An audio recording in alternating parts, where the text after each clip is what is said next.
What's up guys, just Messi here, welcome to a brand new video and welcome to your daily dose of transfer gossip. Today is in fact Sunday the 19th of June and we've got some tasty deals to get through today, but not that many confirmed deals at the start guys. So before we go any further, as always, if you smash 1,000 likes, that'd be absolutely awesome. If you're new to my channel, click that subscribe button for daily FIFA content, and in the comments below, let me know your thoughts on today's rumours I should do in the next episode. And if you missed yesterday's videos, they'll be down below in that description box. Alternatively, you can click onto my channel, 8am is transfers, and the second video I keep saying 9:30, but it's anywhere between 9pm and 10pm. And the reason I'm saying 9 to 10pm now for the second video is the fact that usually isn't always a scheduled video. So let's start with the confirmed deals today, and like I said, just 5 to get through, and 4 of them are actually contract extensions. So the very first one is Steven Davis of Southampton. Today, get a new contract until 2019 with Southampton after a pretty good season, or end to the season for them last year. Then we got on to Yannick Hoot, a goalkeeper, I think he's very young, 1994, or for FC Mainz this time, get a contract until 2020. They signed a new Danish goalkeeper yesterday,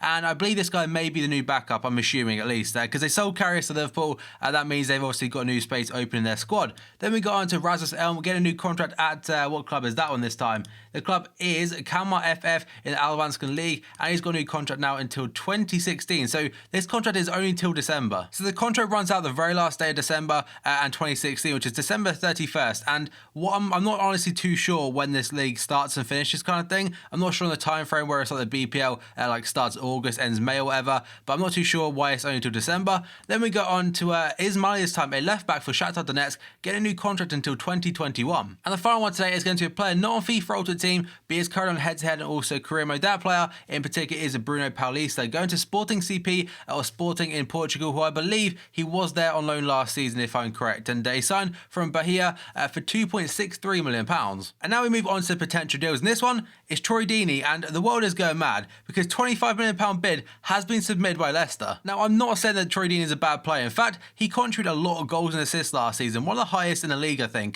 but £25 million, you've got to understand, I'm fully aware by the way this is completely different time periods, but Robin van Persie joined Manchester United for I think it was like £24 million, just put that in perspective. Or alternatively, go Gundogan to Manchester City for £20 million, Granit Xhaka to Arsenal for £30 million, there's so many, Nicolas Gaitan to Atletico Madrid for 19 mil, and they're the type of players that go for that kind of fee. I know people will be putting in the comments, Ross, you bought Andy Carroll for £35 million, I wish we didn't. To add on top of that, we also bought Stuart Downing for £20 million, we have bought players like Paul Konchesky, Joe Cole, and the list goes on and on and on. So we've had a lot of our fair share of bad players, but Troy Deeney, in my opinion at least, is not worth 25 mil. But back onto the point, this is according to Jim White of Sky Sports News, the man that wears a snazzy tie and stuff on deadline day. He said they've made a £25 million bid, and apparently Watford maintained the actual status that the striker is not for sale. And Sky Sports elaborated on this by saying Troy Deeney has agreed personal terms with Leicester City, but a fee is still being discussed and would be around £25 million. But that was before Jim White's actual tweet. So I'm not sure where this is going. Would he be replacing for Jamie Vardy? Who knows? But right now it looks like Jamie Vardy is fully focused on England,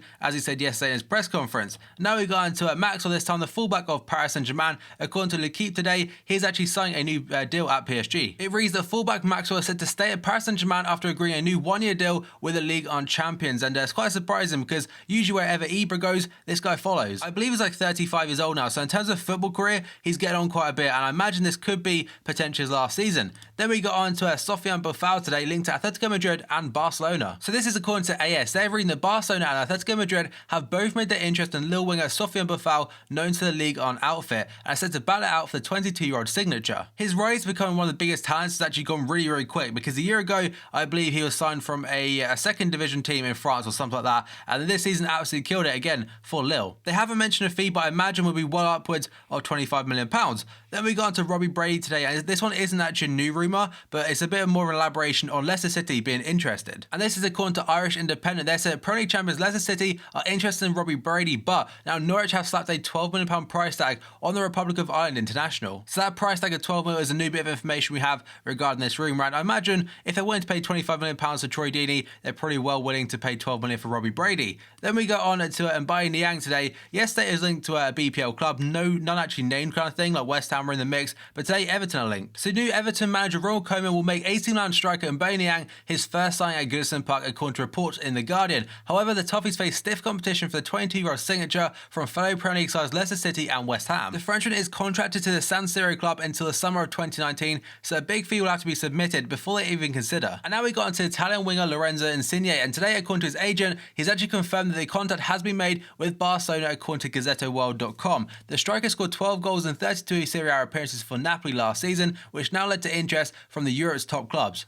And the article has actually a bit of dialogue, quite a long one, regarding the agent and also the radio station. So I'm going to put in short, the very first bit says that Barca are interested. They've spoken to Barca's secretary kind of thing. And in the meeting, however, they made it clear that they were focusing on other players. So they're interested in Insigne, but that does not mean they'll be making a bid anytime soon. So it could be a long-term one. We'll have to wait and see. Then we got on to Bastos today, linked to Sunderland. And this is according to Sky Sports gossip column. And it says that Sunderland want to sign Wolfsburg striker Bastos as they look to bolster their attacking options for next summer or next season. And they've currently got Jermaine Defoe, a born goal scorer. He's so good in front of goal, and they kind of need to back him up now to not be in a relegation fight for next season. And he's not the only big name striker to be linked with Sunderland in today's episode. That will be featuring in a little bit of time. Then we got on to Romelu Lukaku today, and apparently he's one of 3 options that Juve are considering to replace Morata. So it says that Juventus are targeting one of Belgian trio Romelu Lukaku, Christian Benteke of Liverpool, or Michy Batshuayi of Marseille. And this is all assuming that Morata will be heading back to Real Madrid after they have a 30 million release clause on him. So I'm assuming one of these 3 players, they would fit Juve either way,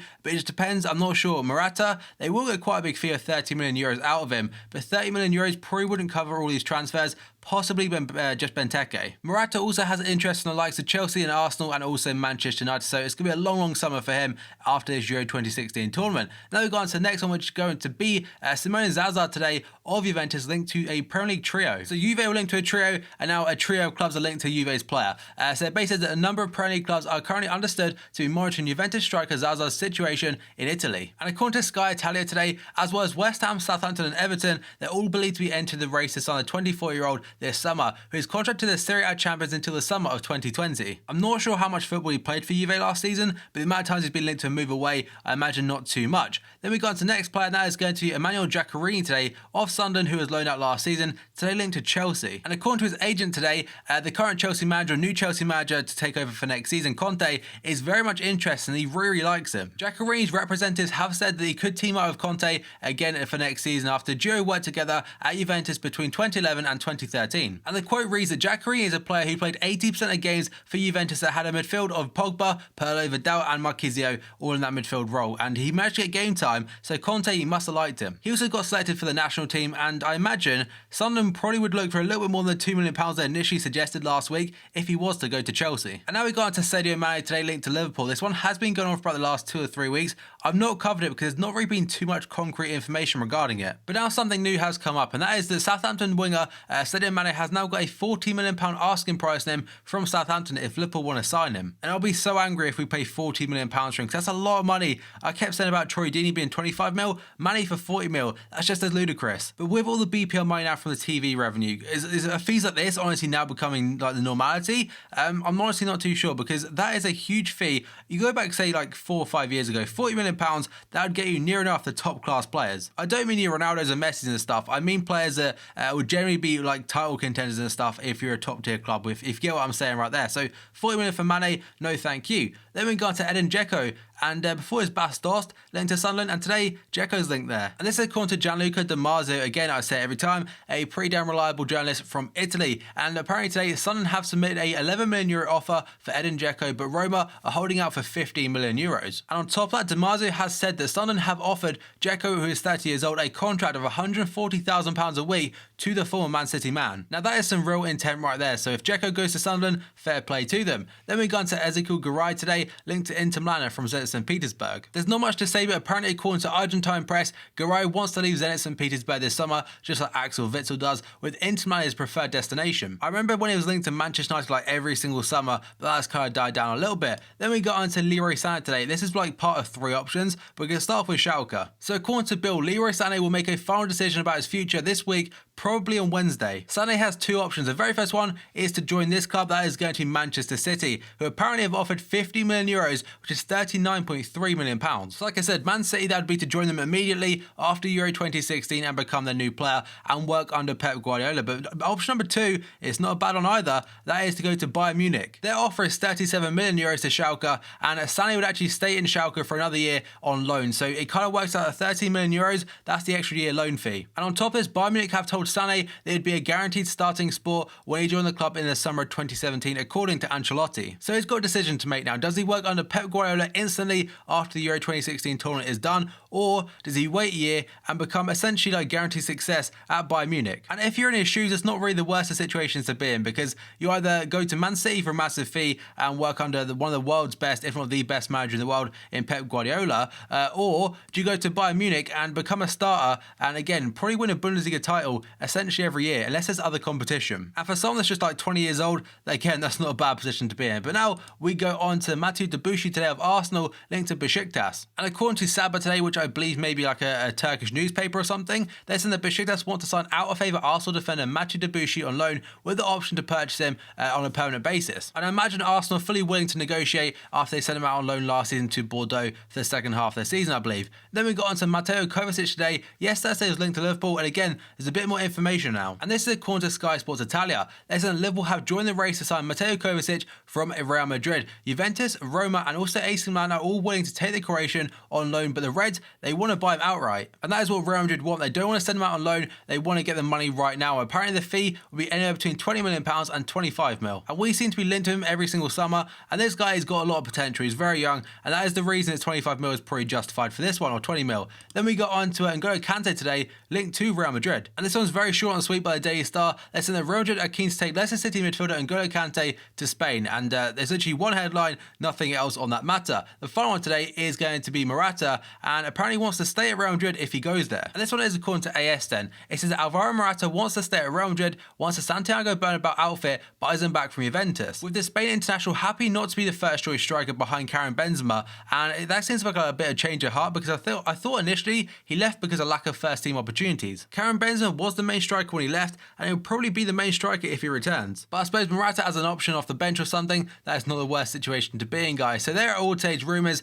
and there's quite a few regarding like Premier League clubs and a lot regarding big fees. So after covering all the confirmed deals and the potential ones, as always, if you can smash 1,500 likes, that'd be absolutely awesome. If you're new to my channel, click that subscribe button for daily FIFA content. In the comments below, let me know your thoughts on today's rumours, the rumours I shoot in the next episode. Remember, any previous videos you've missed or anything, check out my channel, 8 AM transfers, 9 to 10 PM is the second video, guys. So thank you for watching this video, and I'll see you next time.